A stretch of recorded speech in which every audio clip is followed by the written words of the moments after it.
top YouTube gurus are not telling you everything they know, and that's intentional. And how do I know this? Well, I got an email from someone who works behind the scenes in this creator economy world, and that email included a screenshotted quote that basically confirmed this. And I gotta say, this email has really changed the way that I take any advice on YouTube, but it's also kind of changed the way that I'm going to share advice on YouTube. So in this video, you'll have an understanding of what these YouTube gurus are holding back from you, but the curtain will also be pulled back so you can understand how this should really affect how you look at planning your own videos. So I got an email from George Blackman, and this guy's not actually a YouTuber, but he works with YouTubers. So we got to start with Ali Abdaal, no name, small YouTuber, but then he's gone on to work with like Creator Wizard or Mike Shake or Ed from Film Booth, and he's actually a writer, so he's writing the scripts that these people are reading. And how I got this email is I am on the email list of a whole bunch of different creators.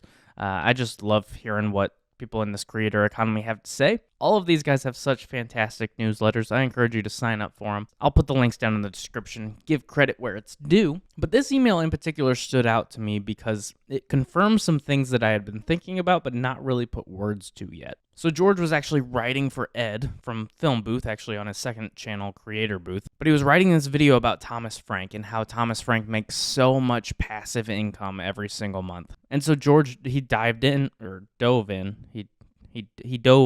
I think is the right word. This is why I'm not a writer. And he went on to write this really in-depth piece about Thomas Frank and his strategy. But when he wrote that, he sent it to Ed, and Ed actually told him to pull back some of the information. But why? Because if there's good information out there, why would you hold it back? Well, to explain that reason, let's look at a different niche with two different creators. This is Peter McKinnon and Curtis Judd. Both of these creators are in the same niche. It's in the camera gear and review type space. One has a much higher follower count than the other, and there's a whole bunch of different reasons for that, and probably including like personality and editing style and all this other stuff. But a big reason for it is their approach to their YouTube channel. If you want a review for a camera, and you also want to be entertained, you're going to go to Peter McKinnon's channel. His style, his presentation is very entertaining. You would not go to Curtis Judd's channel for entertainment necessarily.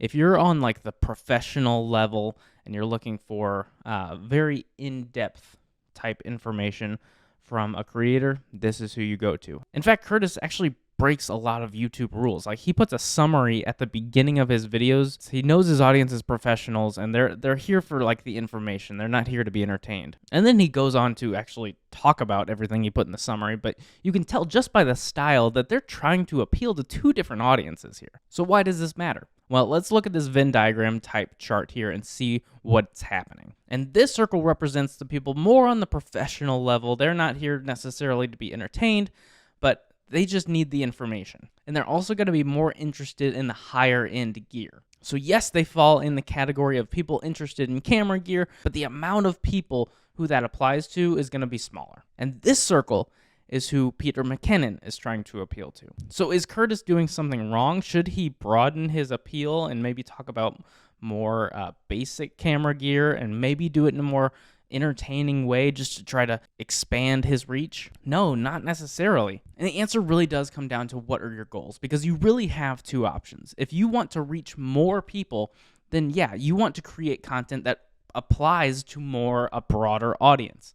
But when you do that, the downside is that a smaller percentage of your audience is actually going to take action on the things that you're talking about, but you're going to reach a much broader audience. The second option you have when writing your scripts and planning your scripts is to go very detailed, and while that's not going to reach the broad amount of people, the people it does reach, there's going to be a higher percentage of people who take action on the advice that you're giving. And that's how Curtis Judd is able to make a healthy living here on YouTube, even though he's not reaching the same amount of people as Peter McKinnon. And going back to the original email example with Thomas Frank and George writing this email, Ed wanted him to pull back some of the information, not because he wanted to hold back like valuable information, but he knew that if this is such a detailed video, it's not going to reach its full potential. So Ed's strategy is to use YouTube just to reach more people, so then eventually maybe they get on an email list, and then he can dive deeper in courses and stuff like that. But here's the thing, not deciding this beforehand can really hurt your videos because it pushes your video